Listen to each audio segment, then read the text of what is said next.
Hello guys, today's our topic is antenatal period और prenatal period. So simple language में antenatal period क्या होता है कि जब वुमेन प्रेग्नेंट होती है और जब तक डिलीवरी नहीं कंडक्ट होती उस पीरियड को हम बोलते हैं antenatal period. Antenatal period means the time from conception until the birth of a baby. जब कंसेप्शन से लेके जब तक बेबी की डिलीवरी नहीं होती उस पीरियड को हम बोलते हैं एंटीनेटल पीरियड। कंसेप्शन मीन्स जब फर्टिलाइजेशन हो जाती है, वुमेन प्रेग्नेंट हो जाती है और उसके बाद जब तक उसकी डिलीवरी नहीं कंडक्ट होती तब तक जो पीरियड है उसको बोलते हैं एंटीनेटल पीरियड और प्रीनेटल पीरियड। ये जो एंटीनेटल पीरियड है बहुत ही इंपॉर्टेंट पीरियड है मदर और बेबी के लिए।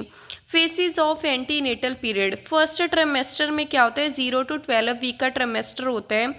12 वीक का फर्स्ट ट्राइमेस्टर होता है। इसमें क्या होता है कि फर्टिलाइजेशन होती है, एग और स्पर्म मिलते हैं, ठीक है, उस प्रोसेस जाइगोट बनता है, उस प्रोसेस को फर्टिलाइजेशन बोलती है। और जो जाइगोट बनता है वो यूट्रस में इम्प्लांट हो जाता है। मेजर ऑर्गन्स है वो डेवलप होने स्टार्ट हो जाते हैं। कॉमन सिम्टम्स क्या है फर्स्ट ट्राइमेस्टर में, nausea, vomiting, fatigue. Amenorrhoea means absence of the menstrual cycle. Second trimester 13 to 28 weeks का होता है, जिसमें क्या है कि बेबी रैपिडली ग्रो करता है, मूवमेंट्स फील होती हैं वुमेन को और नोजिया है जो रिड्यूस्ड हो जाती है।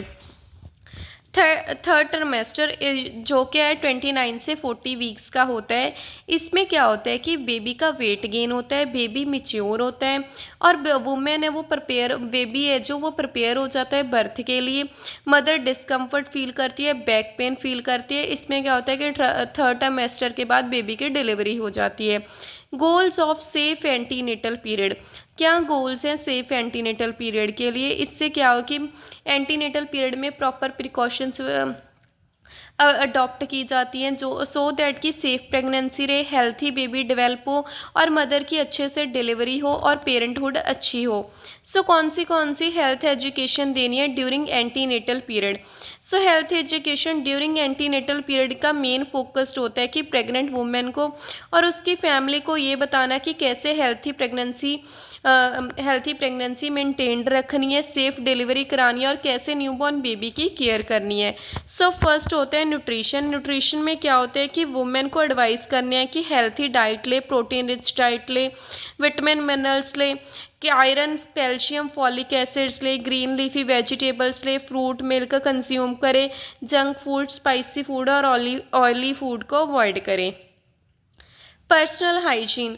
वुमेन को डेली बात करनी चाहिए, ऑरल हाइजीन मेंटेन करनी चाहिए, क्लीन और कंफर्टेबल क्लोथ्स वियर करने चाहिए, जेनाइटल हाइजीन मेंटेन करनी चाहिए सो दैट कोई इन्फेक्शन ना हो। Antenatal checkups.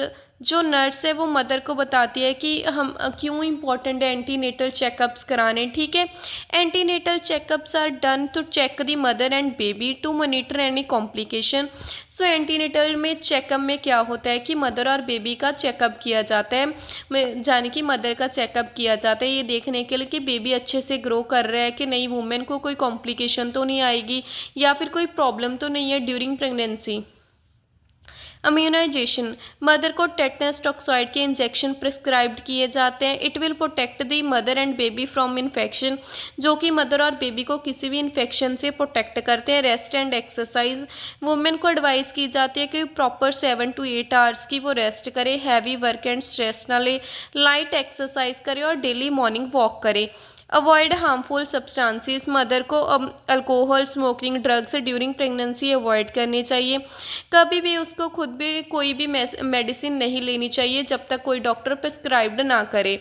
Danger sign awareness. अगर मदर को कोई भी डेंजर साइन लग रहा है, अगर कोई ब्लीडिंग हो रही है, कोई इन्फेक्शन हो रही है, अगर फीवर हो रहा है या फ्लूइड लीकेज हो रहा है, जब फीटल मूवमेंट्स रिड्यूस हो रही हैं, तो इमीडिएटली डॉक्टर के पास जाएं और अपना चेकअप कराएं। होप सो आपको वीडियो अच्छी लगे। प्लीज़ मेरे चैनल को सब्सक्राइब करें, लाइक करें और मुझे कमेंट कर बताएं नेक्स्ट वीडियो में किस टॉपिक पर बनाऊं। Thank you.